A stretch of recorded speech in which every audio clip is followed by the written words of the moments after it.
পরিস্থিতি যেমনই হোক না কেন মুখ থেকে কখনো গালি বা খারাপ শব্দ বেরোনো যাবে না। বের করলেই জরিমানা গুনতে হবে আপনাকেও।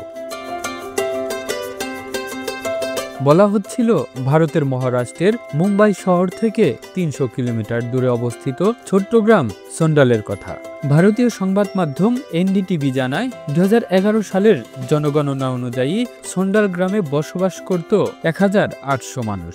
এই গ্রামের মানুষ শপথ নিয়েছেন, যা কিছু হয়ে যাক, যেমনই পরিস্থিতি আসুক না কেন, কখনো মুখ থেকে খারাপ শব্দ ব্যবহার করবেন না তারা। যদি কেউ এই প্রতিশ্রুতি ভঙ্গ করেন, সেক্ষেত্রে ৫০০ রুপি জরিমানা গুনতে হবে তাদের।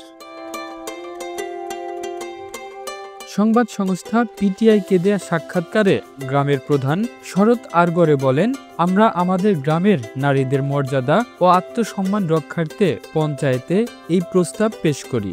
গ্রামের সব বাসিন্দা এই প্রস্তাব মেনেও নেন। যেখানে সকলে শপথ নেন তারা কখনো বাজে শব্দ ব্যবহার করবেন না।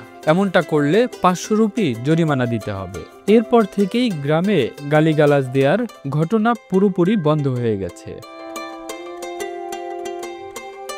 সংবাদ মাধ্যমকে ওই পঞ্চায়েতের প্রধান বলেন, আমাদের এই গ্রাম আখ চাষের উপর নির্ভরশীল। তবে গ্রামের অন্যতম সমস্যা ছিল এই গালিগালাজ।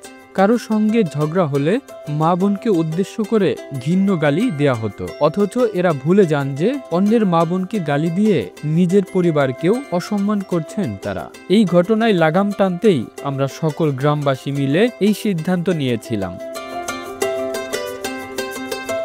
The news Bangladesh international desk.